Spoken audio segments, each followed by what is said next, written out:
Hey, how you doing? This is John, and welcome to John's Logbox. It's clobbering time, and as such, we have an open invite, so anybody could join us. Oh, please. I don't know anything about Tim Hunter. Somebody come in.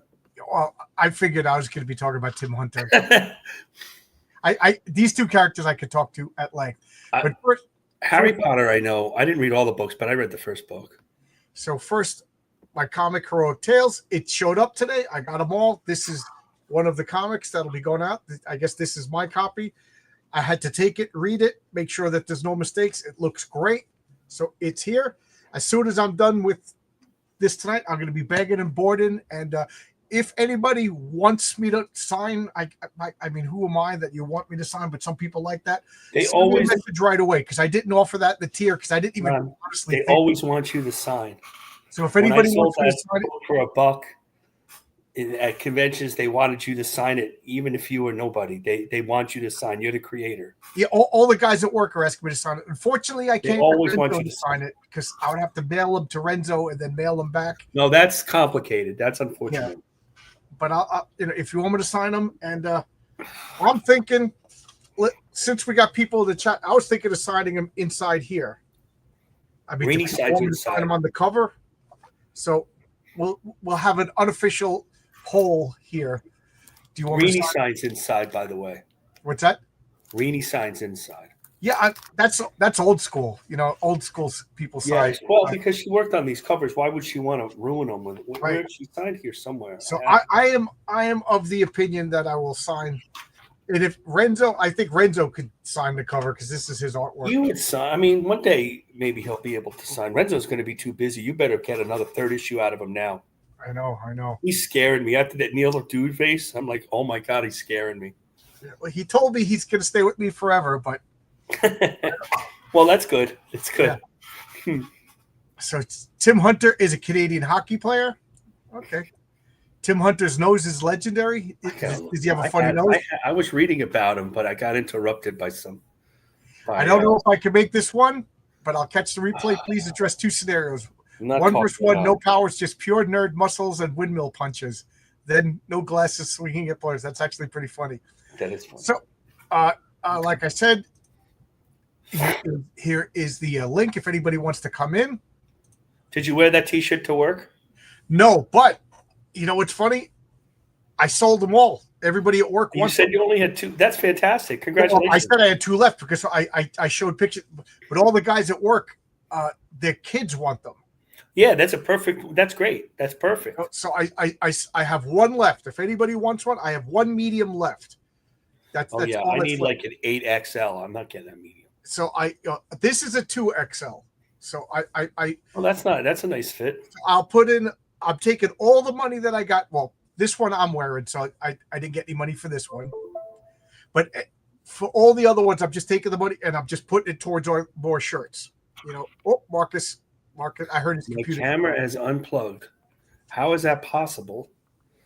When it is not my it's not my computer. I heard your computer make the shut-off noise, so I don't know what's going on. It's a word. It's a the. I don't know what happened. Hold on. Oh, Marcus is gone. I would join, but I don't have a clue who the call. So sorry that okay. He's thinking of Tim Horton, who played ice hockey, then opened Canada's most successful donut shop. Yes, I love Tim Horton's coffee. It's if you join me on Sunday Comics on Sunday 10 a.m. My Tim Hortons coffee is like my co-host. You know, I make my morning coffee and drink it. Tim Hortons is my preferred coffee. I like it better than Starbucks.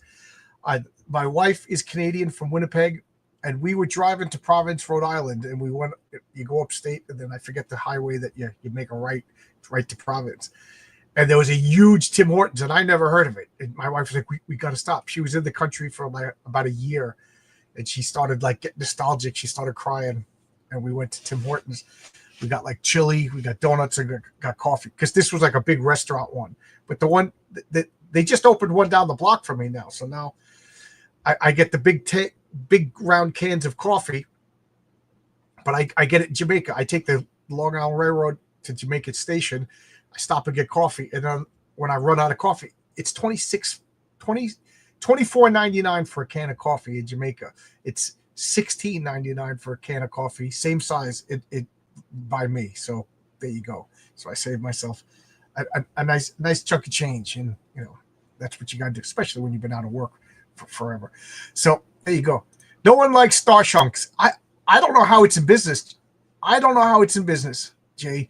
It's garbage coffee. Garbage coffee. So there we go. So this is the T-shirt. See, on the back it looks like a cape, and so I will have a bunch of merch for issue 2. My goal for issue 2 is to not bleed any buyers. I think altogether I had 283 backers between 3 platforms. It's only going to be 2 platforms. I'm going to do Fund My Comic, and then when that's done, I'll do like a bounty quicker picker upper on Kickstarter. There are people who only go to Kickstarter, so Luke Stone, the owner from my comic, he understands, but I'm not dealing with Indiegogo. It to me, it was the most difficult to work with out of the 3. I really don't like the shadow betting. Yes, what Kickstarter did years ago was egregious. They got rid of all those people. They don't have that political anymore. But Fund My Comic is where to go, and I will have a couple of catch up tiers. I will have I want to do add-ons where you could add on the covers, because I know some people wanted to get some of the variant covers, but I put them on different formats and they didn't want to pay postage again. But if you backed the Pat Broderick cover and you backed the Renzo cover and you wanted the other 3 variant covers, message me. When you back, message me. And we'll work it out. We'll work it out. Because it's $20 with shipping, so just back one cover and then tell me the other one that you'd want for the price of the shipping. You know what I mean? And we'll work it out. I don't want to screw anybody. I'm not here to screw anybody. Great shirt, looks great. Yes, I love this shirt. I have one left. The guys at work went nuts. I showed them a picture. I didn't wear this to work, but the guys at work, they would tell them the guy I work with makes comic books, and the kids are all excited. And some of the kids are like 19, 18 years old. You know what I mean? They're into comics. So they got comics for their kids, and they asked them if they wanted shirts. They're like, yeah. I guess dad's paying for it, so they don't care. Because these shirts, as of now, because I didn't put in a large order, are $35. That includes shipping, though. But they're a polyester blend. They're really comfortable. I had my wife try it on. What I'm wearing is a double extra large. I like it because it's long, so you can tuck it in, and when you reach up, your fat belly doesn't get exposed. I like it. And we got RRNT, who is basically my financier. He's like my super chatter. Thank you. Hail, John and Marcus. Can't stick around as I'm off to watch Tyson Paul soon. $10 on Tyson by the 4th round KO. My money's on Tim Hunter to win by turning Harry and all his annoying mates into toads. There we go. I restarted. Mates. The other option is my phone or my wife's computer. This is a work computer. I can't add fancy cameras and stuff. I'd have to do that with hers. DC Miller, I have a regular cover coming. If I add a variant, do you think shipping to Canada would go up? DC Miller, if you back and you want a variant cover, you want one, because all the covers are now on Fund My Comic. If you back, because I got to scale it over here, I'll find out the exact shipping, and if you paid too much, I'll reimburse you, by PayPal, or maybe throw in another comic, or whatever you want. We'll work it out. I'm not here to get rich. This is one of the things that all the people like when I hear the big indie people going I have a job that pays all my bills. This is a fun hobby. Some people get annoyed when I say that, but I always wanted to make comics. I have no illusions. If I could break even, make a couple of bucks, make people enjoy my comics, that's what it's all about. So if you want to back one of the other covers, when I put out, just if your name's not DC Miller when I mail it to you, just let me know, and I'll because I will print out the label and I'll know exactly how much the shipping is. I don't want to screw anybody out. So, we'll figure something out. That was my fault for splitting up. I thought it was a great idea at first, but in retrospect, I'm like, people like, yeah, I wanted all 4 covers, but I wasn't paying $40 in shipping when I could have paid $20 in shipping. And I was like, live and learn. So, I mean, if you also want to wait, here I am unselling myself. I'm so bad at this, telling people. When I do issue number 2, I'm going to offer all the covers again because I overprinted. You know what I mean? You got to overprint. I printed enough so that if it all sells out, I'll actually make a profit. You know what I mean? So there you go. So again, I'm not trying to be a scammer or a grifter or whatever cool word that all the youngins are using. Grifter's the word. Yeah, be a grifter. Be a grifter. Grift. There's another word now that everybody's using. There's another, but I tell you, man, if I never hear the word grifter again, I'll be happy. Well, I have a list of words. One day you're going to do a stream with me. We're going to go through all the words that we can't stand. Let's see. Badass is one I can't stand. Grifter's good. I hate when people say, let's get this bad boy going. Yeah, no, that's a good one. I don't like that much. Yeah, I have a bunch of words. Yeah, maybe as an add-on with issue 2's best. Okay. Again, I just talked myself out of a sale, but that's the way it is. I don't like when they make a noun a verb. Like, yes, Pizza Hut pizza's the best. No, you don't pizza the best. Pizza's a freaking noun. That drives me insane. Well, let's science. Marcus, you want to science with me? Yeah, no, that drives me insane. I hate that stuff. Or adulting. And I'm not even that literary, but I don't like any of that. I spent the whole day adulting, Marcus. Adulting, yeah, that's a good one. If you talk like that, then I don't believe that you were ever an adult ever in your life. I'm not a huge fan of bra or bro. I'm sick of bro, and I'm sick of dude. When I was a kid in the 70s, people said dude. And when the 80s came, nobody said dude. And when the 90s, the only guy who said dude was my guy I did comics with. He said dude all the time. And then suddenly, since the 2000s started, that's all anybody says, dude. You know what? When I was a kid in the late 70s, 80s, dude was something that gay guys said to other gay guys. So there you go. I also hate, hey, my guy, like on Twitter. Yeah, my guy. Well, that's my guy. Marcus, what you said about issue 4 was wrong, my guy. I'm like, my guy's a bad insult, especially on Twitter. If somebody says my guy to me, I want to reach through the screen and choke them. Yeah. So anyway, it's clobbering time. And, well, for those of you who are joining us the first time, this is where me and a guest, usually Marcus, is my beautiful and lovely co-host. Thank you. I have a link in the chat for anybody to join in, and we talk about characters. We imagine scenarios. So for those of you who, I'm sure everybody knows Harry Potter.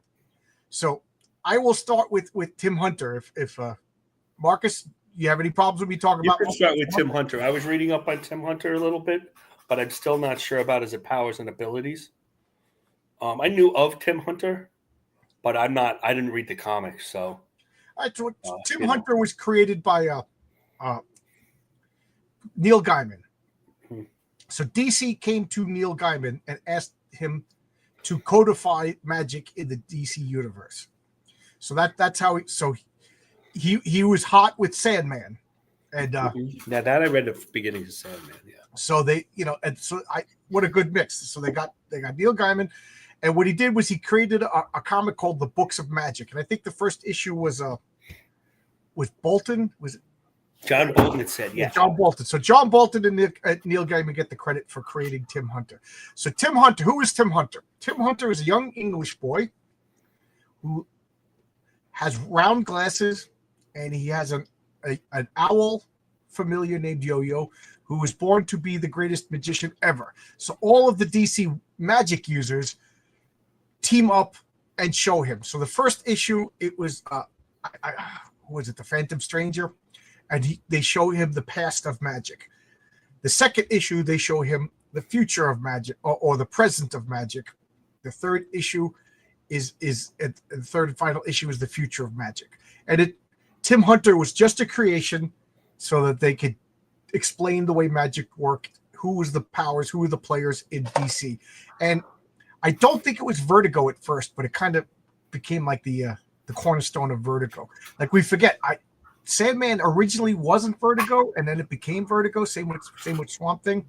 Yeah, Sam and the Swamp Thing were not Vertigo, and but they ended up to be the beginnings of Vertigo. Right, like It's kind of a shame for Swamp Thing. Alan Moore never wrote for Vertigo. You know, That's really a shame for Swamp Thing because I kind of like the idea of him kind of just being on the edge right. of the DC universe. You could get some story with somebody stumbles and the demon will show up or something, or Batman has to deal with it, and not like in a Brave and Bold thing, but kind of like in his setting, and then the superhero's out of the loop, but has to deal with this. I kind of like that. Right, like that. I did read this Alan Moore Swamp Thing. One of my favorite Swamp Thing issues is when he fights Batman, and Batman tells him to give up. We can't beat Swamp Thing. I love that. I always wanted a John Constantine Khan's Batman story. How cool would that be? Batman and John Constantine team up, and then John Constantine gets one over. I think once they put those in Vertigo, they can't come. They're not going to. Yeah, there was a wall. They made a wall. There sure was, yeah. And then when they broke the wall, they kind of ruined John Constantine. So be careful what you wish for. Well, you can't always. Well, they don't always understand their own characters, so there's that. So they made the three. They were 3 prestige issue comics, and as far as I know, I don't think Tim Hunter was supposed to go on after. Hey, Emily, the sleepless. I always joke that she never sleeps because whatever time I go on a stream, Emily, if I'm in the chat, Emily's there. So Emily, there's a factory of Emily's that just go around and comment in all the chat. Yeah, she's her own TVA. Tony Grigo, Tim Hunter was supposed to become the Sorcerer Supreme in this generation. Fortunately, I don't think he ever achieved that role. Yes. So the comic did a phenomenal success. It's a good comic. The 3-issue prestige books of magic were so good so that they made a monthly comic, a regular floppy Vertigo comic. And I don't know why, but I just love the comic. And now I can't remember the author, but it wasn't Neil Gaiman. And it was a really weird, very British comic.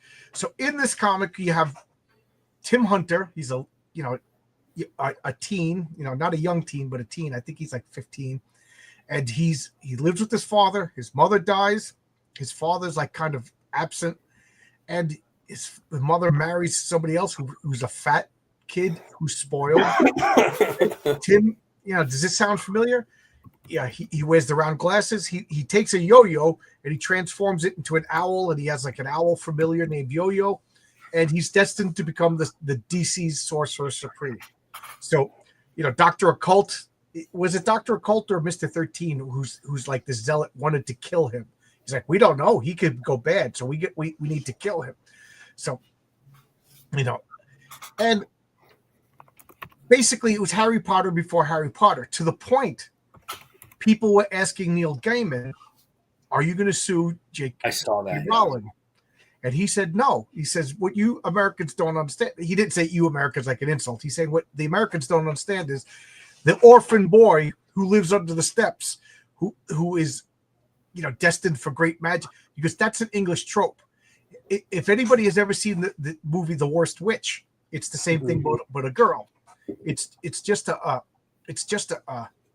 an English thing, kind of like, So he's like, there's nothing to sue. J.K. Rowling took an existing theme that like is in a lot of children's stories and ran with it as Harry Potter. And he said that's why it was so popular, because it was already familiar to a lot of kids. So he had so Tim Hunter was first. So Mr. E, yes, it was Mr. E. Hey, Ernest, how you doing? Mr. Tony, why don't you come in? Come in. The water's fine. Yes, and John Bolton did a great job with this miniseries. Every issue had a different artist, if I remember correctly. We lost our image guys who come in, so because this is I'm fearless, so I don't care. I'll talk about anything. So for Tim Hunter, that's Tim. So Tim Hunter ends up going to a prestigious boarding school, but it's not a magic school. It's a regular boarding school, and Tim Hunter is the opener of Ways, and it's just a really cool unexplained title that he was given. And the opener of Ways later on latched into he could open other dimensions. So it became lousy with multiverses and different versions of Tim I read Hunt, that. Yeah. to the point where it started to get annoying. And then one of the breakout characters is there was this girl Molly. She was an Irish girl. She was living with her grandmother, and I think her grandmother like cleaned other people's houses. And Molly was this stereotypical fighting tough Irish girl, and she bullied Tim, and then fell in love. And it wasn't really creepy. I mean, they were kids. They 14 years old, but it was like sweet love. You know what I mean? Tim was shy. They didn't. It was nice. I'll get back to that later.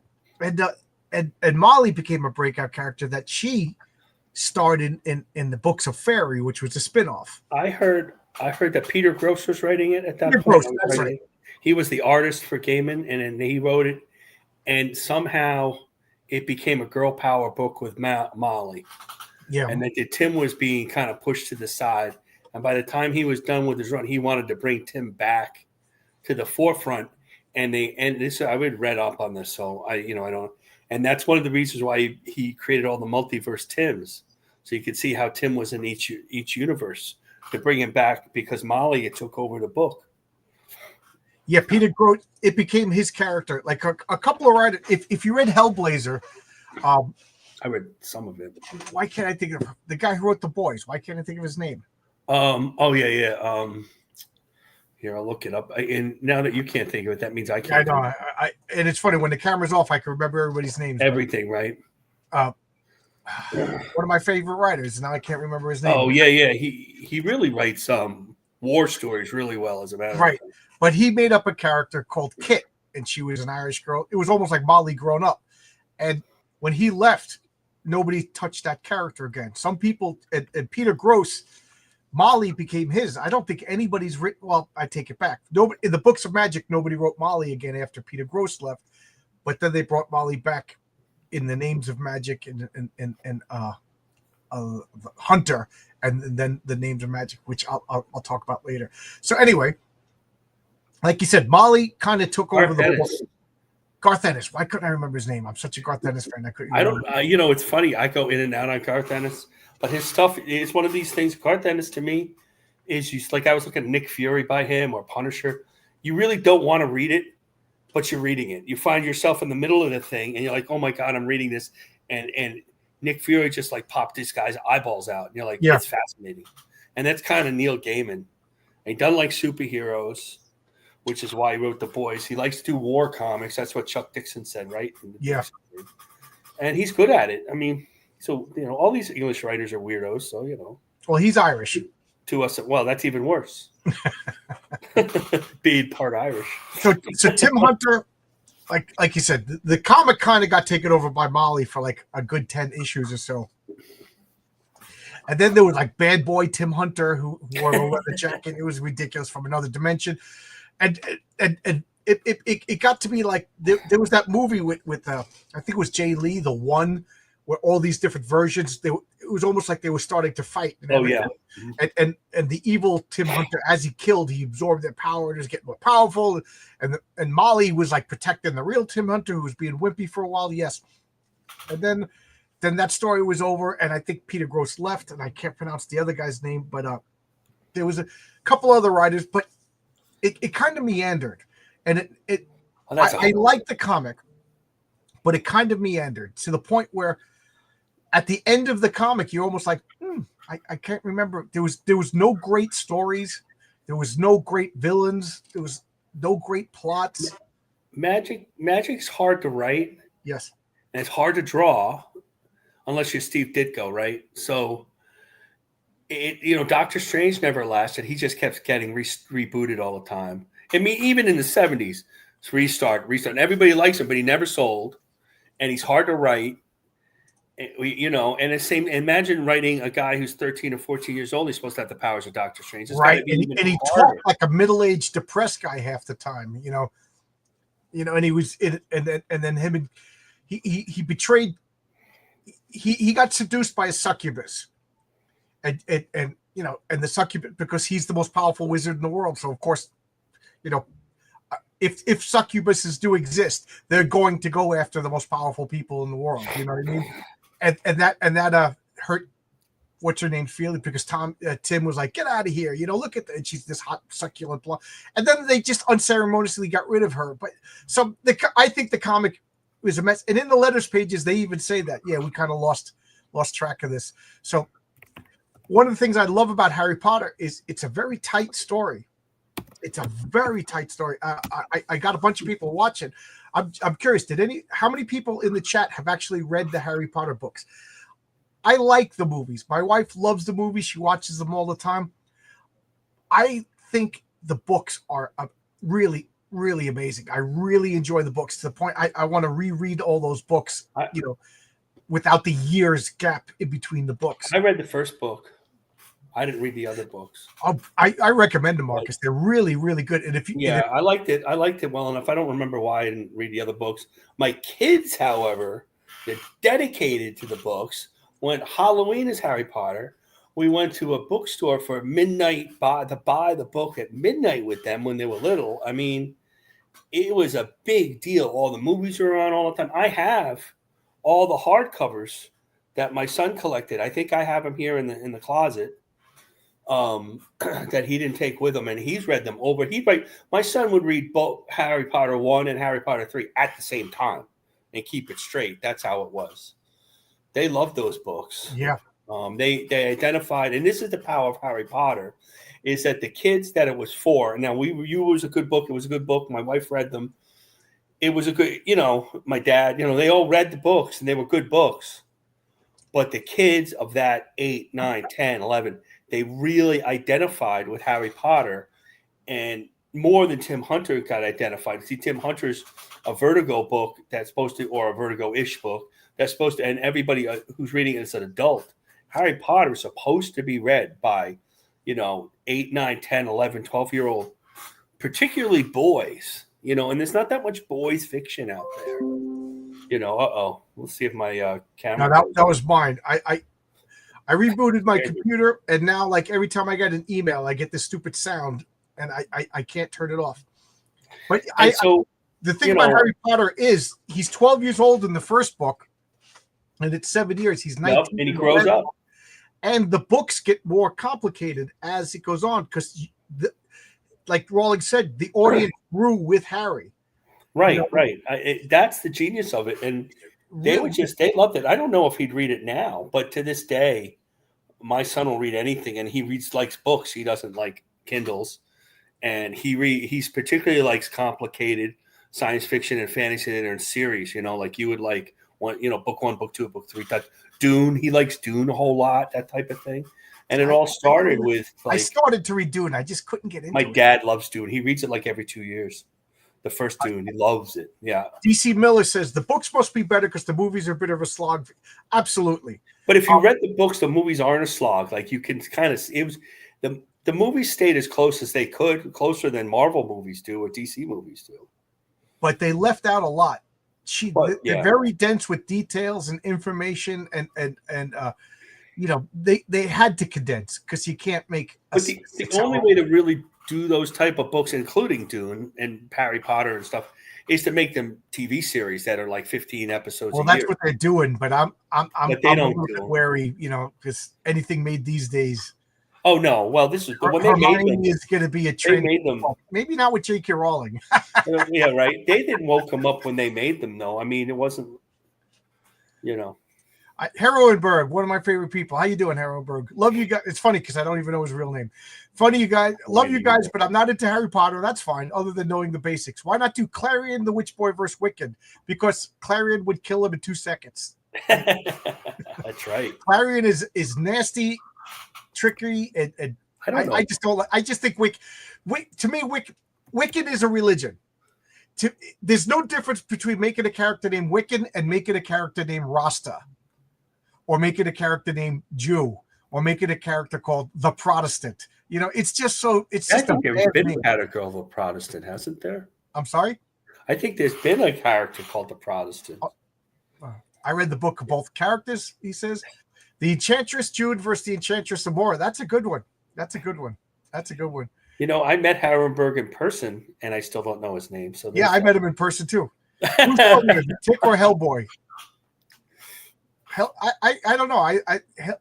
Hellboy comes out with a line and just makes me laugh. Whereas the Tick is constantly goofy, so you expect it. But Hellboy, he's got good timing.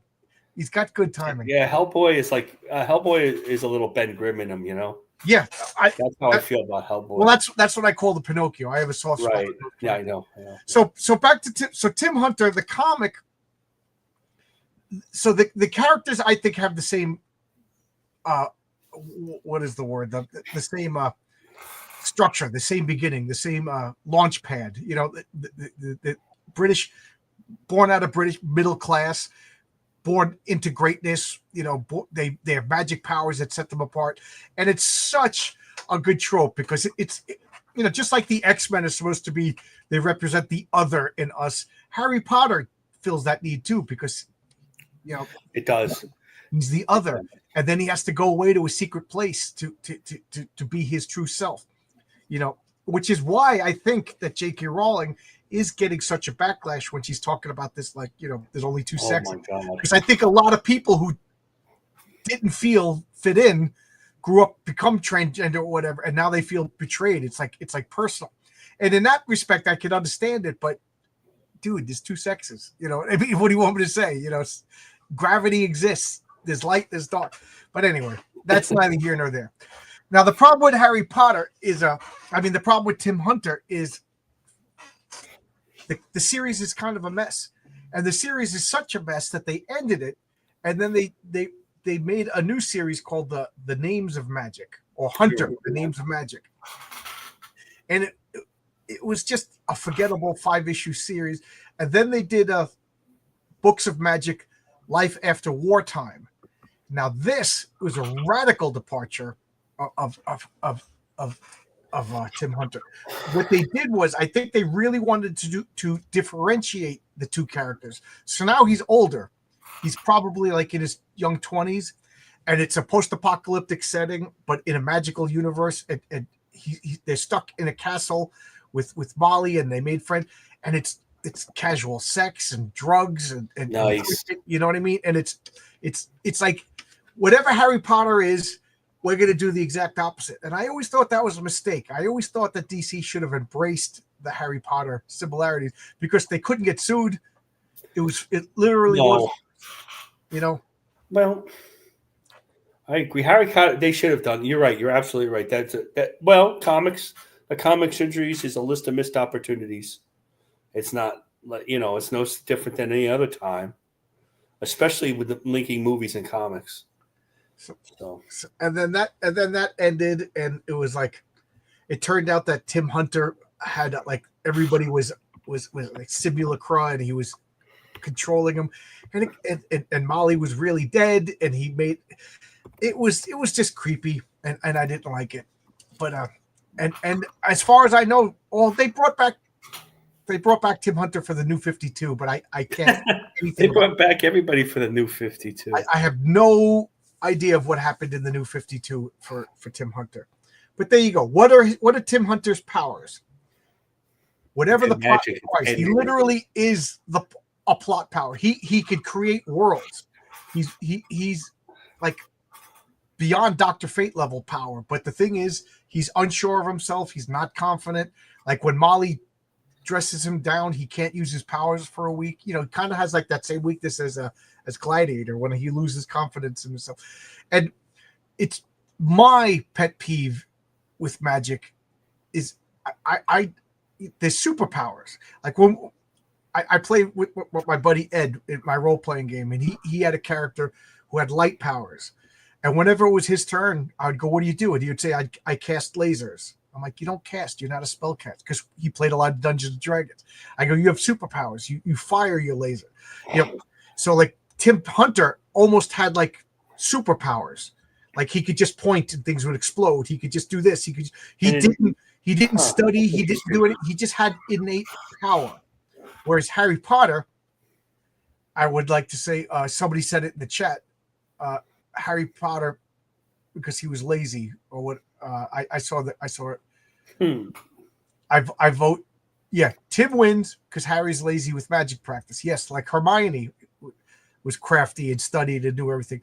I don't know. I like this is me. Like in heroic tales, there will be magic, but the magicians study. They're normal human beings who dedicate But just I like think in Harry Potter, they had to have certain talent for the magic. you had to And have the magic. people didn't have the talent for the magic, couldn't do it. You couldn't like Right.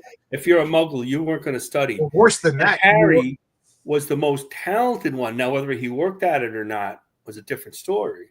But he was one with the most potential.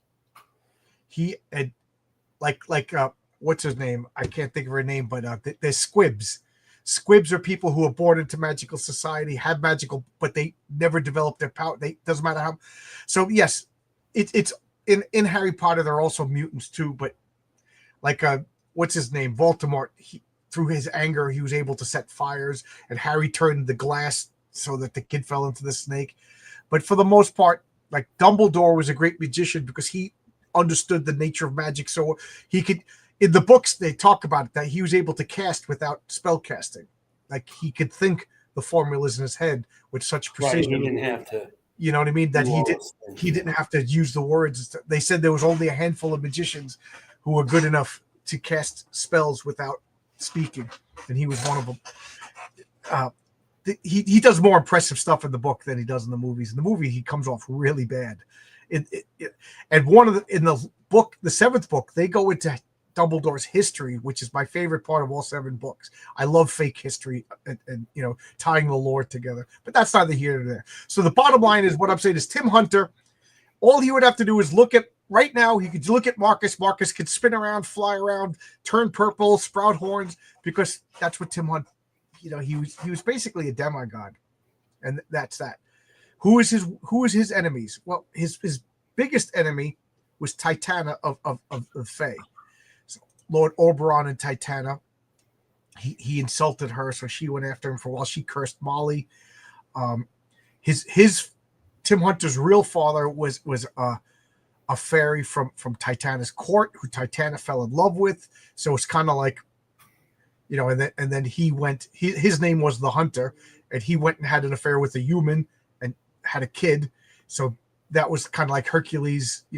Hera didn't like that Zeus was sleeping around, so she went out and bought a lot of that. Yeah, the main character in the 1987 troll film was Harry Potter. Yes, yeah. Apparently, he sued, and they just gave him some money to shut up. I don't know. It shouldn't have got any money if you ask me. Yeah, she's got so much money. Yeah, here you go. You want some money? Just leave me alone. Oh, my brother, how you doing, Smokey the Concat? Yeah, but Ron was an awful wizard spell-wise, but a pure blood. Yeah, because he was lazy. That's why I love Ron. But Ron did a lot more in the books than the movies. The movies did Ron bad. If you read the books, all three of them had talents. Harry's greatest ability, like he was charismatic and a leader. Hermione's greatest ability was intelligence and like gumption, I guess, lack of a better term. And Ron, he was a quick thinker, good with tactics, and he's like, but when the poop hit the fan, he would make split decisions, and a lot of the things that Ron did in the book, in the movies, they gave it to Hermione, but they all complemented each other really well. Harry could be indecisive, and then Ron would do. You saw a little bit of that in the first movie when they were playing chess, or was that the second movie? And Ron took over and then said, "Go, you don't need me." That's the kind of thing that Ron always did. And I still believe that Harry and Hermione should have got married. Yeah, I never believed that Ron and Hermione that didn't seem that whole thing didn't seem quite right. You kind of think that's a natural pairing, which is probably why she made it Ron instead of Harry, because that wasn't Harry's the obvious, right? Tim's life is much more tragic. Yes, as bad as Harry's life is, Tim Hunter has a really sad life. You're absolutely right about that. Really, even his fat stepbrother, who's Cyril. oh my God, you even feel bad for him that the Hunter's life is absolute misery. You're absolutely right about that. Crenshaw, dropping in while I have a few minutes to listen. I have a vague memory of Tim Hunter from a Vertigo comic, correct? Yes, from Books of Magic. And Crenshaw, he put on Twitter a nice review of Heroic Tales. Thank you so much. I retweeted that. Thank you so much. Neville is a kind of secret fourth member. Neville Longbottom is one of the greatest characters in Harry Potter.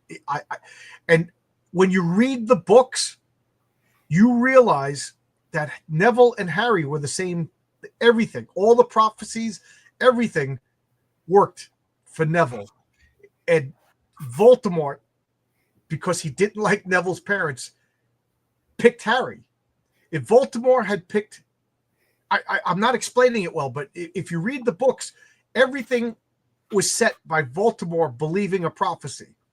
And if Voldemort chooses to ignore the prophecy, he would have he sowed the seeds of his own demise. And I definitely think that J.K. Rowling got that from Tolkien, because Morgoth set the seeds of his own demise by everything he did. Sauron created his own demise by everything he did. And I definitely think that Voldemort did that. And if Voldemort had attacked and killed Neville's parents, he would have been the chosen one. It is really, really brilliant. And I remember, and it's funny because I was reading, I'm like, Harry's a Horcrux. You know, because whenever I read, I'm always trying to anticipate the book, and I'm like, Harry's a Horcrux. And me and my wife were like, yeah, I think you're right. And the one criticism that I would have with Rowling, and far be it for me to criticize Rowling, I really am a fan of the books, is that, you know, they said the boy who lived. I would have made it that Harry, because he's a Horcrux, he can't be killed. The only way he can be died is the same ways that you could do a Horcrux, like the Basilisk could have killed him. You know what I mean? He should have had all that protection, you know, and maybe would have gone to his head like in a little. Anyway, we got Lily Snape over here. How you doing? I assume you're a Harry Potter fan, and welcome to a silly little clobbering time. Are you familiar with the character of Tim Hunter? Neville got a badass part in the last book. Yes. Neville Longbottom went from a joke to like a freedom fighter in the to one of my favorite lines in the book is you find out that Neville was captured and they did the Cruciatus curse on him, the same curse that drove his parents insane. And they were like, Harry, we heard that you were tortured. And he went, yeah, but we got to go. Like, you know, we got an underground railroad to like he just, I was tortured, right. But we got stuff to take care. He became hard really quick, and you know, and I love that he, you know, basically facilitated victory in the last book. That was so good. Lily Snape says, I'm reading the books right now. I'm on Prisoner of Azkaban. They're all good. I'm sorry. I just realized I just assumed you read them all, so I guess I'm giving you spoilers, but you probably saw all the movies. It's funny when Rowling was asked if Harry was a Horcrux before, she said no. Far be it for me to disagree with Rowling on her own creation, but I don't know. I think Harry was a Horcrux. You know, they already established that living beings can be Horcruxes because of the snake, right? Whose name I can't remember. And the snake used to be human. You know, as they, man, the new movies, the Enchanted Beasts. Those that wasn't that good. They are a mess. The first one I really liked. The second one had no reason to have the same characters. It almost should have been a completely new cast for the second movie. The only thing that unified those movies should have been the bad guy's plot. You know, but like there was no reason for that human other than we liked him. He was good. Is Tim Hunter stronger than Dr. Fate? As far as I know, I've never seen Dr. Fate create worlds and universes. Tim Hunter did. You know, that's his raison d'etre. So we're going to we're not at the it's clobbering time part, but based on your description, what I know of Harry Potter, I don't think this is going to be too much of a fight. Yeah. I think she said that to stop the spoilers. That's what I think too. You know, I would. once a month, almost like clockwork, I send out a tweet to Rawling to invite her onto my channel to have a conversation. Oh yeah, she'll come on, sure. Yeah, she's got nothing better to do. Yeah. Well, maybe she doesn't have anything better to do. She's not really writing anymore, right?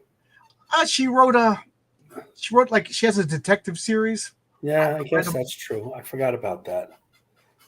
You imagine it would be bigger, but now that she's so controversial, nobody's pushing that stuff. Potter would need a Felicitous potion. I have a bunch of Harry Potter board games because that's one of the ways I trick my wife into playing board games with me. We play a game called a Hogwarts Battle. It's really, really good. And I just got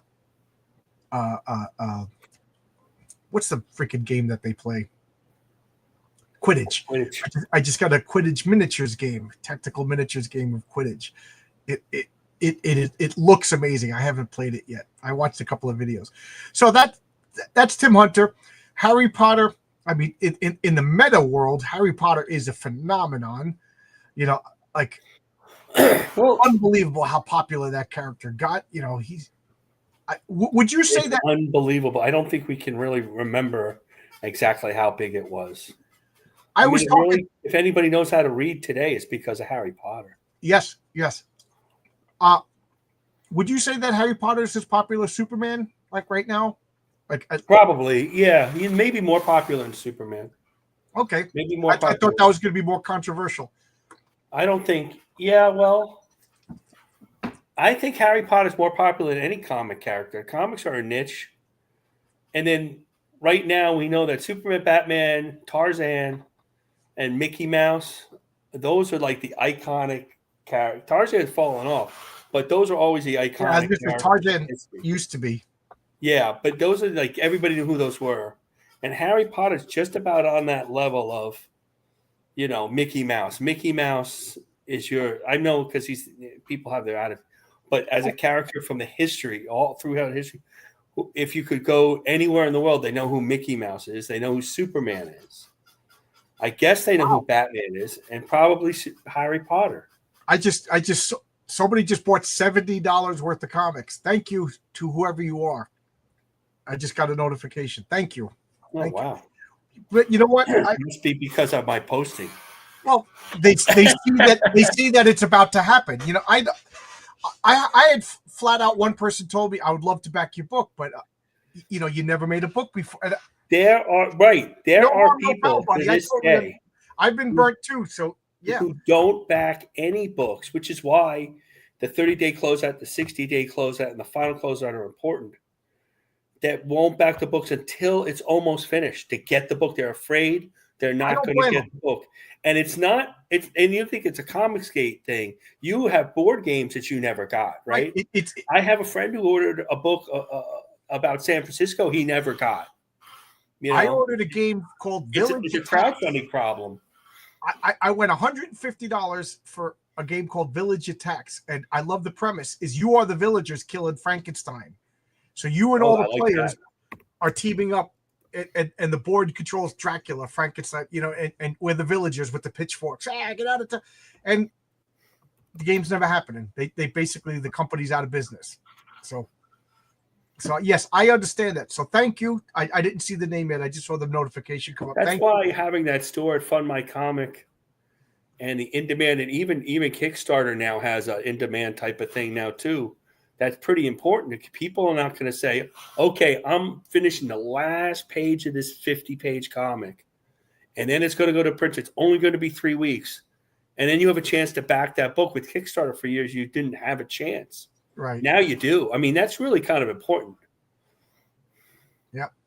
So thank you to, and I don't want to dox anybody's name, but some person says, I like the world Harry Potter inhabits. Everything is fun. The history, the magic, the food, and the drinks. Absolutely. You want to, I was just thinking this today. You know what's my favorite silly little nugget of Harry Potter? It makes me smile every time I think of it. I think it's great. The fact that she calls the goblin language gobbledygook. Oh my God. I thought that was the most, when I read that, I was just like, I don't know. It was so satisfying. It's so clever. The goblin language is called gobbledygook. Oh my God. I thought that was just great. And I love how she incorporated The Real History of Magic and Alchemy and blended it into a children's book. I have the utmost respect for these books. And her as an author. I thought to me, I put her on a pedestal with Tolkien, with Frank Baum of Wizard of Oz. Narnia. Frank Baum, Wizard of Oz. Yeah, I'm a big advocate for children's literature. I think she did a really, really good job. James and the Giant. Oh, yeah, I didn't read that. James and the Giant Peach. Hey, Eric Grant, how you doing? Good to see you. I love that Superman. He's such a. I know a lot of people won't back into the book, and I don't blame them. I'm not. You gotta back who you think you're going to trust. Stop promoting the smaller creators. I got to promote myself. I promote all creators on X and here. They could be small and they could be large. If I like them, I can't back everybody. I like to promote them. I'll promote everybody whose book looks good. I can't back all the books from people that I didn't like because the books look good. I feel like I can't back all the books that I want to back. I back some books, not all of them, and I just can't do it. That the least I could do is promote them.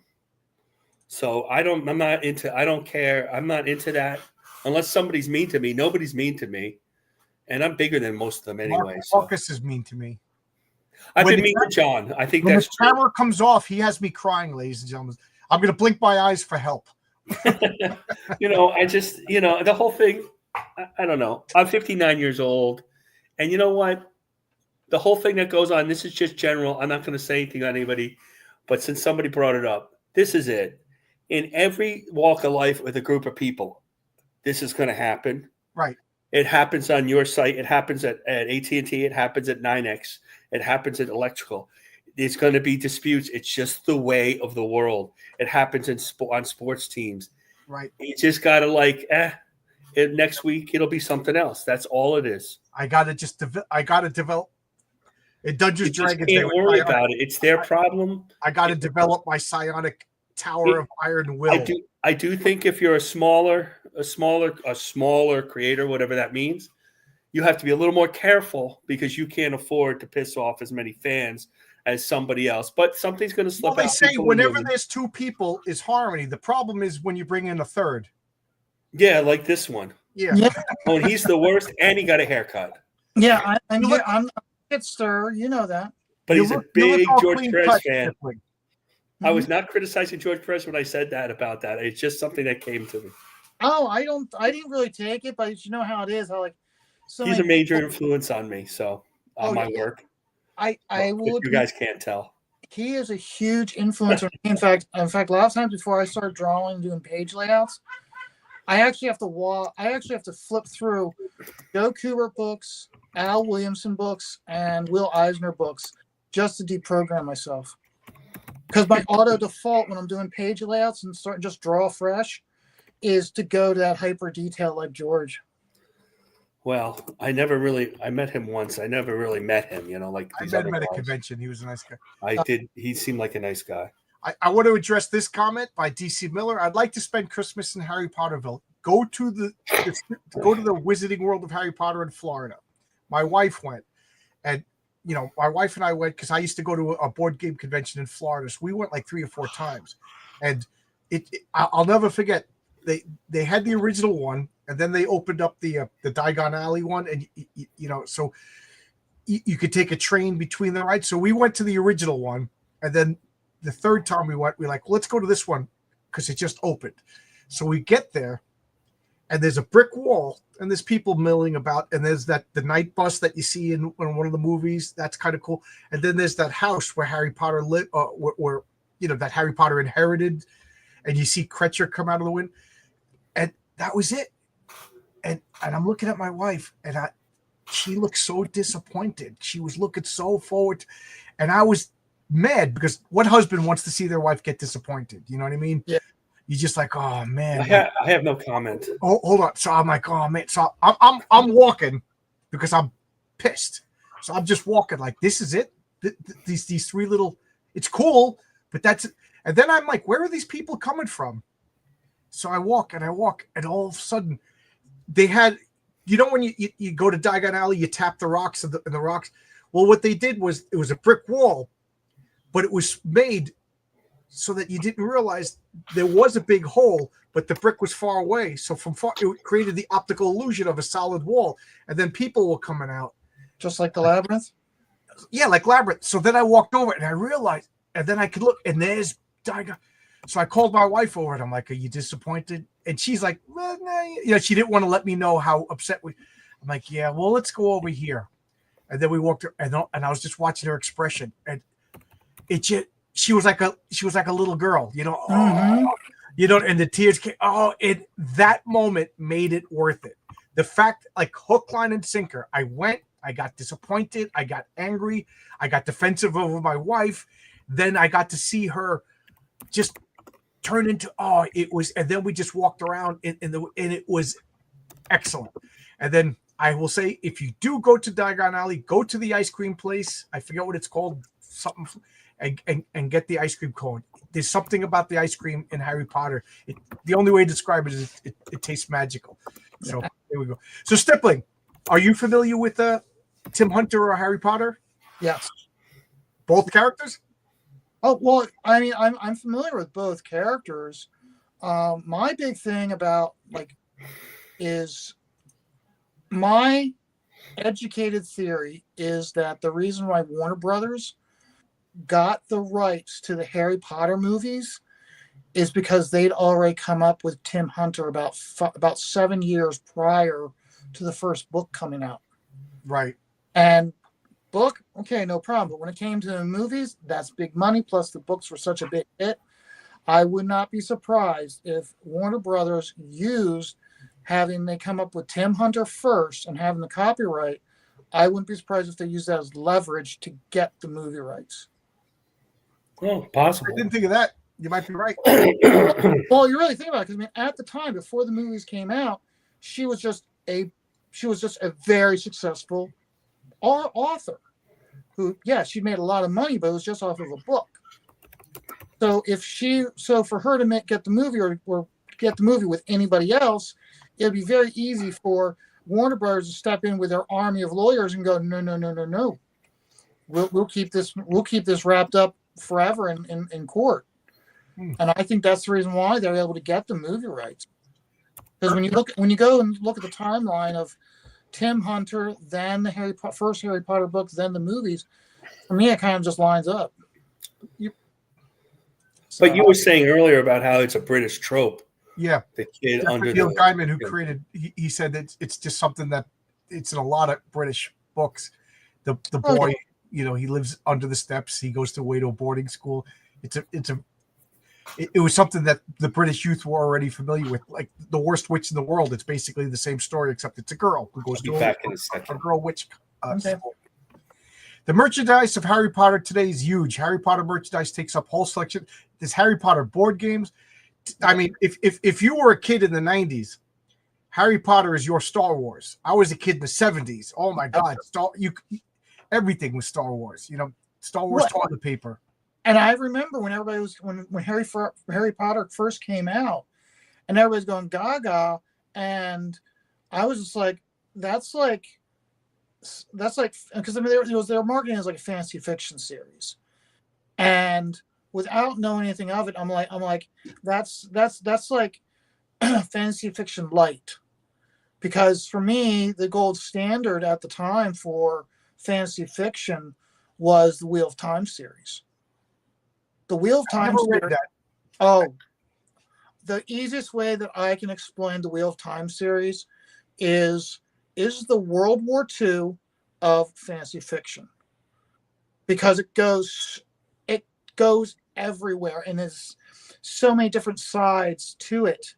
And then when you have your main battle, it's just so in depth. I mean, it reminds me in some ways of, how like they say how you can be a historian of World War II and you'll always pick up a book of World War II and still learn something new. Yeah. That's how it kind of was for me with the Wheel of Time series, is that the stuff that was like imperative in the first, or something was just mentioned in the first book, became imperative and necessary at the very end. I had to get a refill. You had to pay attention to every single. You had to pay attention to the Oh, entire. the Wheel of Time I couldn't handle. I just want to go down through the comments to get us up to speed because we've already been talking for an hour. Back to a couple of books that disappointed me big time. We all have, you know. And sometimes the book will show. I back so many books that sometimes the book shows up. I'm like, I backed this. You know, I forget. That's why I started making short video reviews to help prospective buyers decide where to put. And thank you for giving me a positive review. You know, he got a digital copy, so he already read my comic. Matt Bauer, when are you going to come in, Matt? I have one book I was disappointed in. What's that? Let's see. Which one is it? I think it's one that Stippling Vaughn never opened. Oh. Have I read the Roald Dahl? It's right down there. Don't bother. It's all right. Have you read the Roald Dahl books? Awesome and legendary child authors. Favorite book is my Danny the Chimp. Yeah, Roald Dahl. It's funny, when I was a teacher,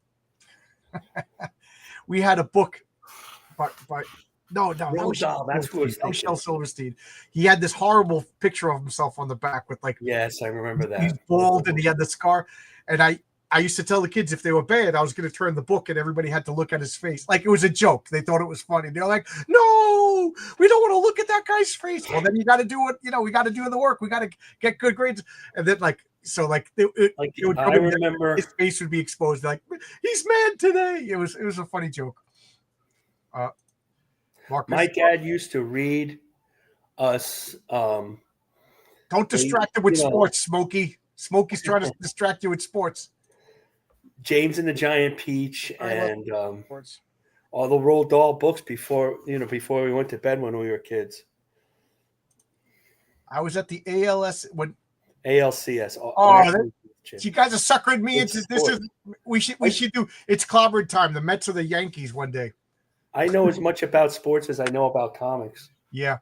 The Giving Tree, that photo haunts my dreams. Yes, that's the book. The Giving Tree, that's it. That's the one. Mm-hmm.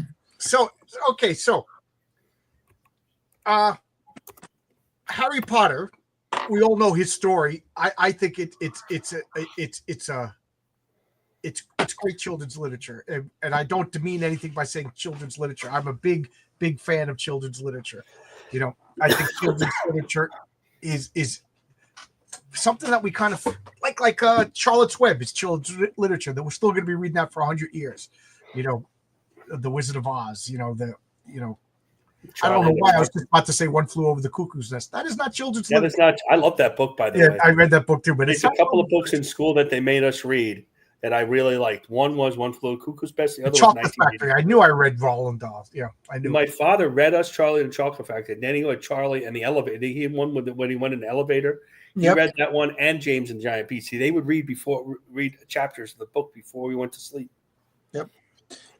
I remember those.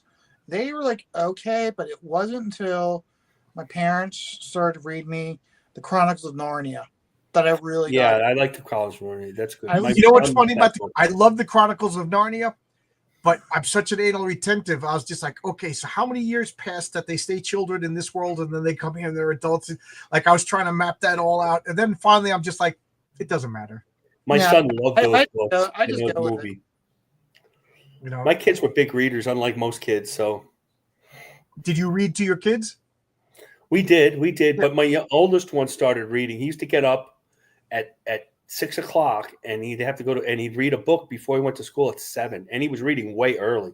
I'm not sure why, but he was. And then he started just picking. My dad would bring books when he visited, and we'd pick up my dad's books where he should not be reading them, and he's reading about Vikings and stuff. And he's like 10.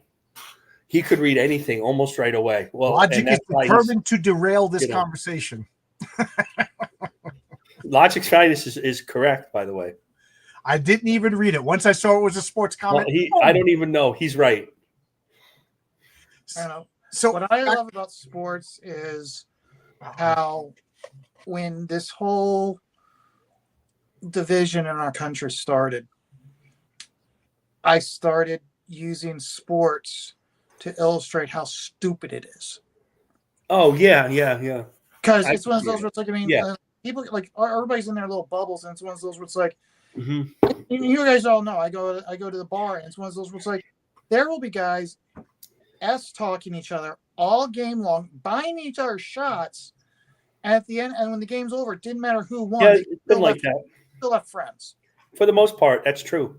And for me, it's one of those where it's like, that's the reason why when this one really started to ramp up, I'm like, we need more people. These sports are better role models when it comes to dealing with each other than all of these YouTubers and social media idiots. So back to Harry Potter. So Harry Potter, we're going to talk about the fullback of the Harry Giants. Potter has an iconic villain in Voldemort. You know, it's funny because I saw some YouTube channel did a Sauron versus Voldemort. And all I got to say is Sauron. I mean, Sauron got to Sauron. Yeah. I did read those books too. Sauron. Yeah, Morgoth got to rule the world, but you know, so Voldemort couldn't even rule the school for more than 2 weeks. You know, he couldn't even.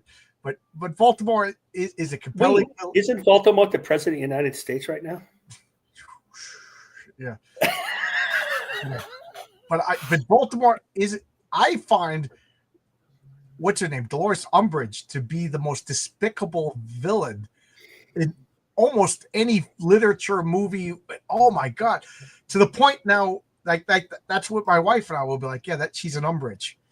You know, like that became a word to describe it. To like, there's a woman that my wife works with who's an Umbridge. You know, we got relatives that are Umbridges. You know, they're horrible, nasty people. And at least Voldemort, I can understand. Like Voldemort's like, I got this cult of personality. I want the chicks. I want the crazy girls, and I want to rule. I can understand that, but Dolores Umbridge, like, I don't know. She was just rotten to the core. Just a that's Hillary Clinton. So, well, Hillary Clinton did too well, trying to be nice and sweet, but unburdened by whose name we shall not mention. That's funny. Yeah, I would say that Voldemort is more like Saruman, who had grand plans and never really accomplished his plans, or you know, had a small fiefdom for a small time. But anyway, what can Harry Potter do? In Dungeons and Dragons, Harry Potter would be like a third level wizard. Like he could open doors, he could shut doors, he could make you drop your wand. You know, like as much as I liked Rowling, I didn't like that the spells were just like, you know, poopo, and then everybody poops their pants. Burpo, and then Marcus, you know, like she did so much research into everything. Like I just wish she did like used more like Latin words for the spells. Like she did like we play this game and the spells all have cards, so they tell you their names and how to pronounce them. And like now it's driving me like Alamora, you know, that means open up the doors and everything, and it has like the etymology of these words. But a lot of the words like reparo when Ryan fixes the glasses, I'm like that is just.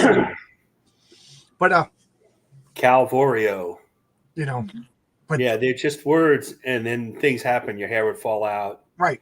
You and know, I remember, yeah, there's not much. It's not the by the Crimson Bands of Sidorak, you know, right? That's why I like Tim Hunter so much is because he was actually, for me, I felt Tim Hunter was much more developed, and he actually he had more life experience than Harry Potter. Well, he was older when a little bit, but that old in the first book. But you get what I'm saying, because I mean, like one of my favorite stories it has a cover by Coluda.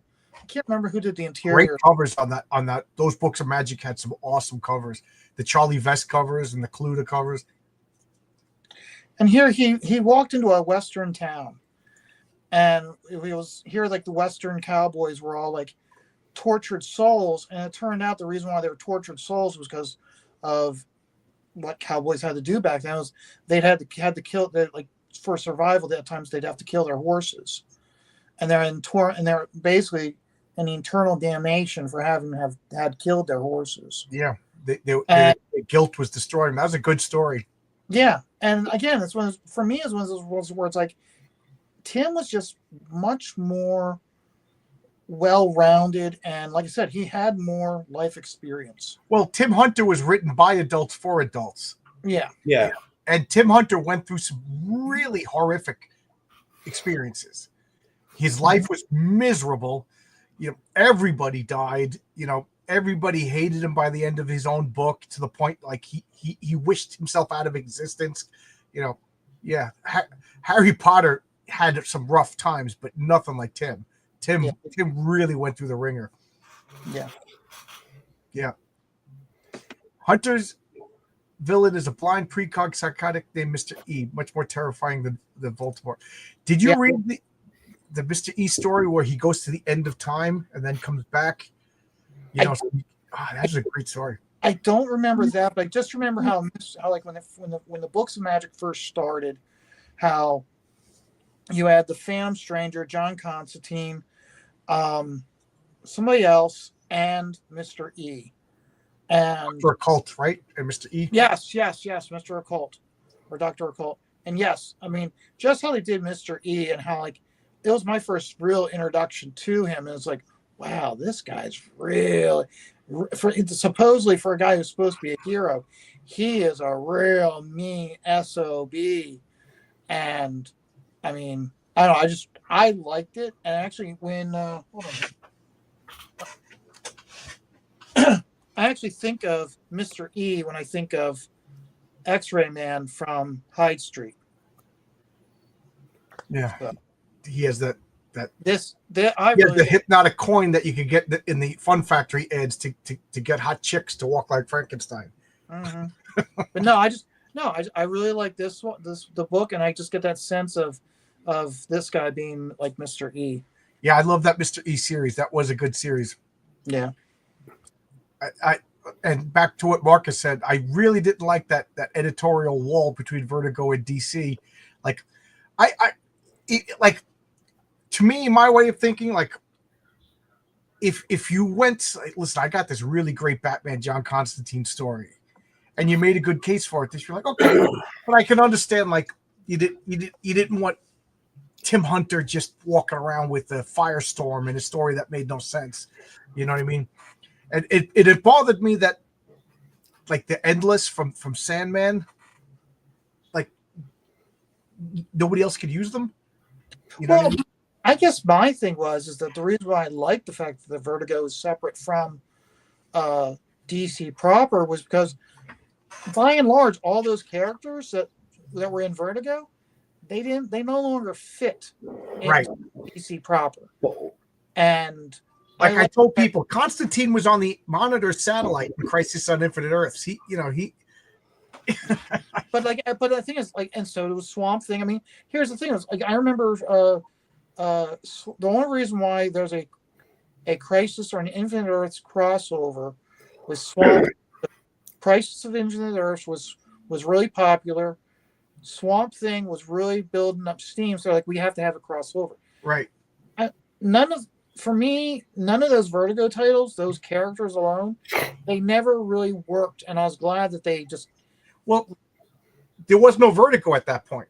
Swamp Thing was just a DC comic at that point. What I was saying earlier was I like the idea of, and it doesn't have to be like every issue or everything, that every once in a while you could bring in a Batman or a Superman and he could really be uncomfortable in that Swamp Thing comic.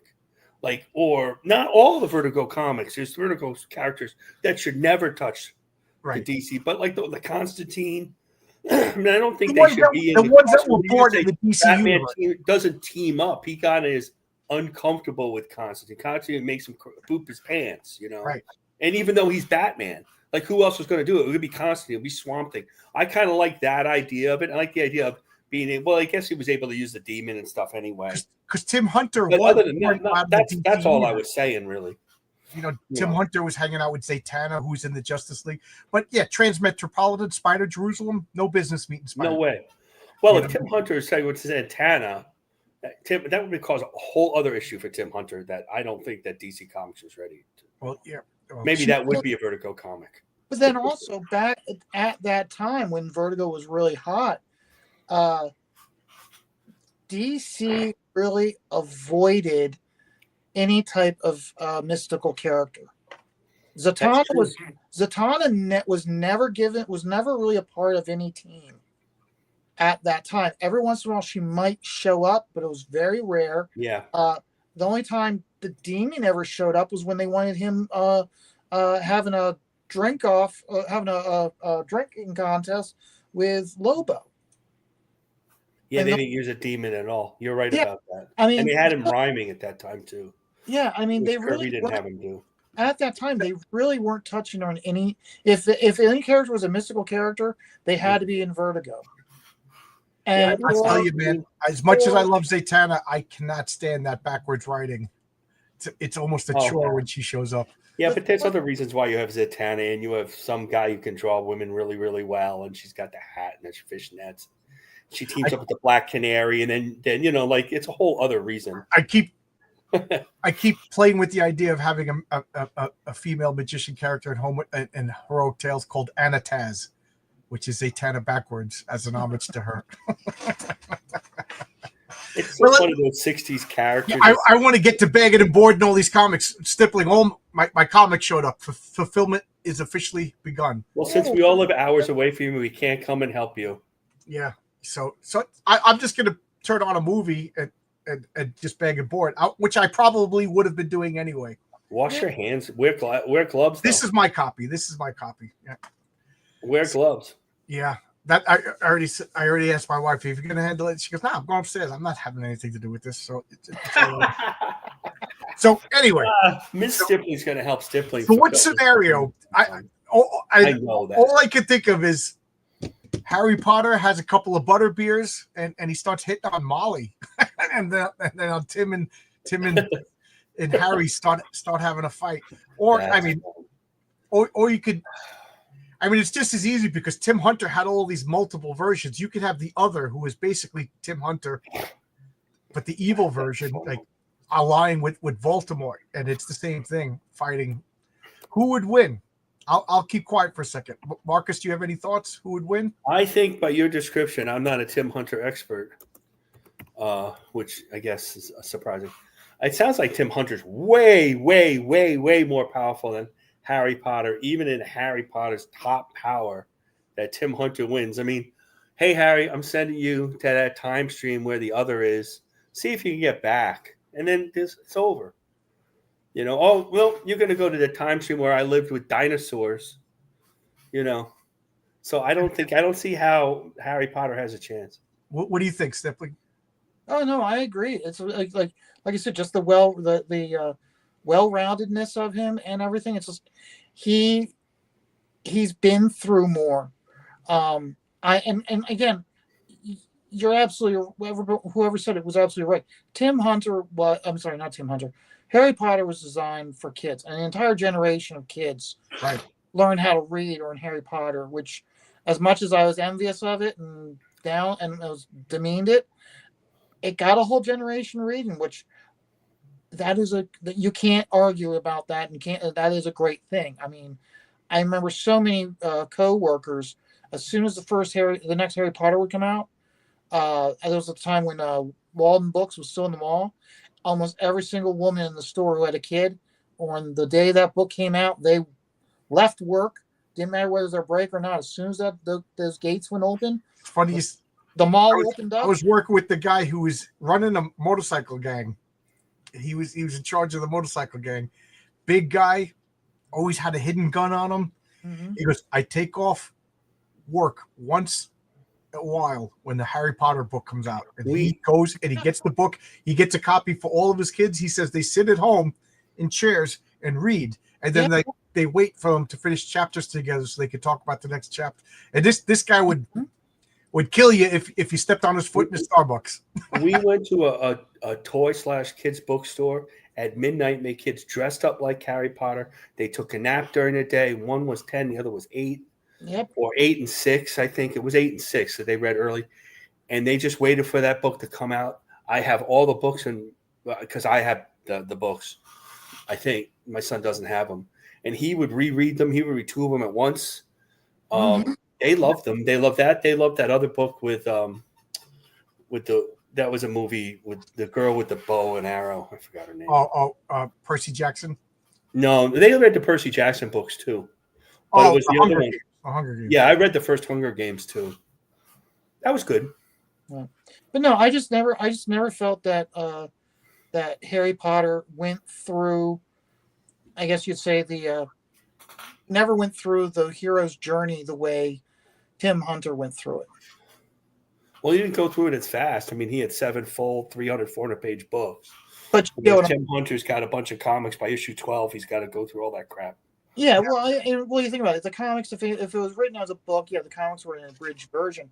But still, everything that Tim went through, he went through so much more perils and so much more quests than Harry Potter did. So for me, I look at that as like that would give him the life experience he would need to defeat Harry Potter. Tim Hunter killed, when he had to, Yeah. You could argue Harry killed too. He killed his freaking teacher in his first year of school. I forgot about that. But I'm going to say something that people are probably going to think is controversial, but Tim Hunter is a DC character. Harry Potter is a Marvel character. He's more toned down. He's more human. I think he's more realistic and relatable. Tim Hunter, if you could relate to Tim Hunter, man, I feel bad for you. You had a bad life. This is a guy, and I'm a fan of both, but I would not take Tim Hunter's life over Harry Potter's life, as bad as Harry's life is. At least there's some happiness in Harry Potter's life sooner or later. But there's no happiness in Tim Hunter's life. No. Boy, I feel bad for Tim Hunter. Now I feel like pirating these books. They're a weird read. There was a lot of weird Vertigo, like The Dreaming. Yeah, I don't read them. Magic. Then there's a spin-off, The Books of Fairies, which was about the fairy world. They were good reads, a lot of good reads. But I have to agree with both of you guys. Tim Hunter beats Harry Potter. Like, Tim Hunter beats Voldemort. Tim Hunter probably beats the entire cast of Hogwarts at once. It sounds like Tim Hunter beats Doctor Strange and the Ancient One at the same time. No, I don't know, but one thing you got to keep in mind also when it comes to Tim Hunter, whenever you go into a comic book store and you flip through the back issue books or the dollar boxes, those books are not found, which means that people that bought them are holding on to them. That says a lot too. I don't know how, but I have 2 complete sets of books of magic. Put one on eBay. There you go. Make some money back there. But they're good. I don't know if they've ever been collected. I recommend them, but they are not the feel-good comics of the summer. No. But we've been talking for almost an hour and a half. Do you guys want to say anything? Because I'm eager to start fulfillment now. I got the boxes. I opened You're all up anxious. Yeah, make that's sure good. everything looks good. And then I'm going to shut this down, move my situation over there, and just go into fulfillment mode. Get to work. I gotta eat dinner. So you guys have a good night. Yep. And I got one shirt left, $35. It's a medium. You can PayPal me at John's Longbox at PayPal.com. If John's Longbox at Yahoo.com on PayPal if you want the shirt. But these will be available again for my second campaign, which I'm not even going to think about until fulfillment is done. So that's a good idea. And I don't think I want to do it until after New Year's. It's just not a good idea. Oh, I think that's a really good idea. I was talking to somebody who's going to do a book, and I don't know how much I could say because I read the story and everything, or whether doing a book at all. And she was saying to me, she's not going to be like February, March after everybody gets their taxes back. And this all gets, Trump gets started up again. Because right now, nobody's going they're all rushing and the smaller and big creators are rushing to do books, to launch books before the Christmas. Right. I got to say this. And then I find them, there's book after book after book after book. I'm like, I can't. Even don't break your neck and be out of work for 4 months before fulfilling a comic. It's not, it's not fun. It's not a criticism. They're just trying to do it before Christmas. And I find it's a lot of books are being launched right now. Too many. That's my point. Exactly. Too many. Too many. This one's right. And this one, and there's a launch today, and there's a launch yesterday, and something's closing. I'm like, oh. And I love it. I love it. Mostly I like watching it. I like watching the streams, whether I back it or not. I like it. You know that. Mm-hmm. But it's too much. There's too much. And there's guys I would back. Billy, for example, Well, I look at one of those deals where it's like, I hope these guys do what they always do, which is keep the campaign open for about a year, because maybe in about a year Well, we'll turn around enough. I think that well, I'm betting on some of it, and then there's books I haven't backed. That why didn't you back that? Why am I rushing to back it? Yeah. You know, because unless there's a benefit for the first day backer, which a trading card doesn't count. But if you're like Graham and you can get to the head of the line of getting the book early, that kind of means something. I like how Aaron did it, where if you backed in the first day, because he had just done a live stream, he just done Graybeards. That drawing was going to be raffled off. Yeah, that's good. I didn't get my kid Carter yet. Andy got his, and we live in the same town, and so I'm getting bitter now. I'm hoping within the next 2-3 days I'll get mine. Yeah, I want mine. I'm patient with that. I'm pretty patient. Plus, I got no, it's just everybody. If I never bought another comic, I probably have enough comics to read for the rest of my life. Whenever they start getting them, then I start getting, oh, where's mine? I look in the mail.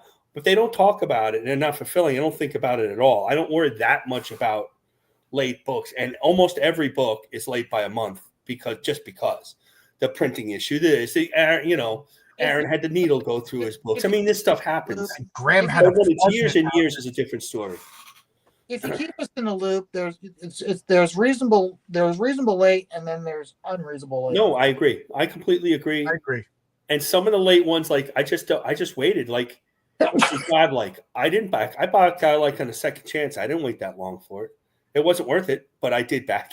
It wasn't worth it. I understand what he's trying to do, and it was very ambitious. He didn't succeed, and he's arrogant about it. And that godlike. And I was trying to. He was arrogant. He's arrogant about it, and it's not that good. It's just this. Now maybe 2 is going to be awesome. A lot of the second books are better than the first books generally, and because they're all cliffhangers and they're all trying to build this world, too much world building.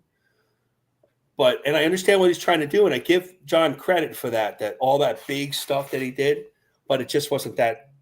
It didn't. He didn't do it right. I don't know. Before we go too out in the weeds and alienate everybody, I want to. Well, I don't think that's alienation. It's an honest opinion. That's all. I know. What did he say? Ludiverse. Hello, I'm here to say I have New York pizza while I visit New York. I was just so young I didn't remember. Oh, I wish I had some New York pizza. Don't talk to me about that. And the last thing I want to say about Harry Potter is I remember there was a controversy about witchcraft with Harry Potter. And I remember saying to somebody, Harry Potter is about magic the way Star Wars is about science. That's right. You turn the wands into laser guns. It's the same exact thing. So that was a controversy, if you ask me. But Stippling, tomorrow night you have your award show, right? Yes, the chat has its award show. We start at 6 o'clock, not 7 o'clock. We start at 6, and we'll go through. We'll go through all the categories, and hopefully everybody votes. This is Eastern Standard Time. I think Don's going to have his drawing stream. He's trying to move it off of Saturday, right, onto Sunday. But then he runs right into Aaron's show. So if I'm going to try to do both at once, I think it's possible if I set it up just right with my phone. So because I'm always in the chat. I've been in the chat now a couple of years, right? Oh yeah, and it's always a lot of fun. I don't agree with everybody in the chat, and I grind not you guys, the panel. I'm just like all the stuff is in there, and we have all sorts of different opinions, and we're allowed to say all sorts of things.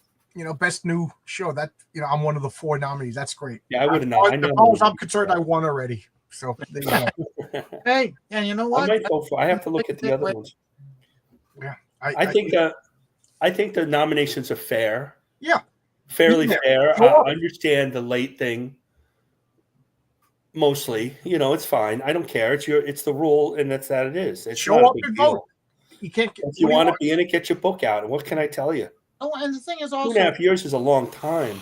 Well, the thing is, though, is you got to keep in mind also is that when Vanessa took it over, okay, Vanessa was kind of adamant that this is the way we're doing it.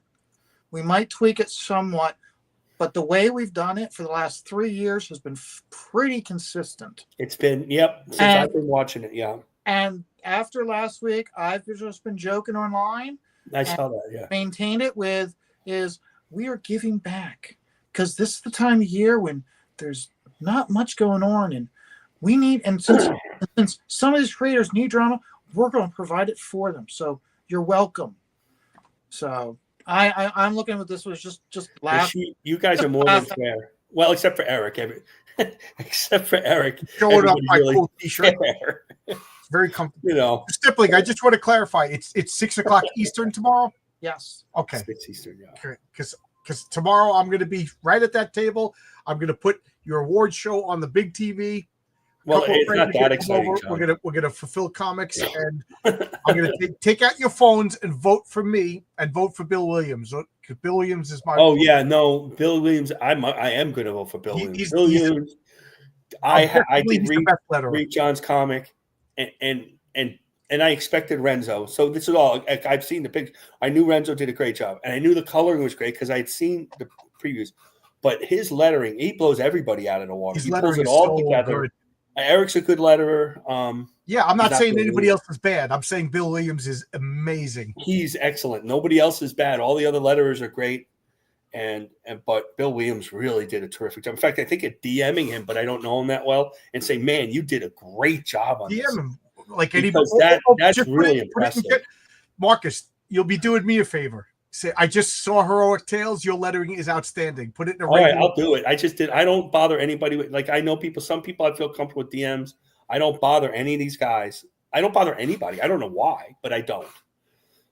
You know, I see them at cons and stuff. They bother them then, but like through internet, what do I don't have that phone number. But I'm going to shut this down because I'm real eager to start fulfilling. And I gotta eat. I'm just excited. Thank you, everybody.